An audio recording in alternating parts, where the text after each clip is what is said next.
د حاجیانو لپاره د سعودي عربستان نوي شرایط. قدرمن لیدونکو په سلامونه مو هرکلی کوم.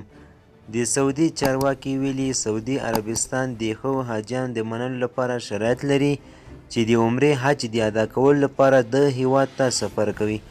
لومړی شرط د واکسین ترسره کول اړین دي. په دې شرایطو کې ښه څوک چې د جانسن او جانسن، فایزر، موډرنا او اسټرازینکا واکسینونه کړي کرنټین کېدو ته اړتیا نه لري. ښه حاجیان چې د سنوویک، سنوفارم او کوویکس سره واکسین شوي وي باید د رسېدلو په وخت کې د 3 ورځو لپاره په کرنټین کې پاتې شي او د رسېدلو څخه 48 ساعته مخکې د پی سی آر ازموینې ترلاسه کولو وروسته سعودي عربستان ته د ننوتلو اجازه ورکړل شي. قدرمن لیدونکو زموږ خبر تر همدې ځایه و. د لا زیات معلومات لپاره زموږ چینل سره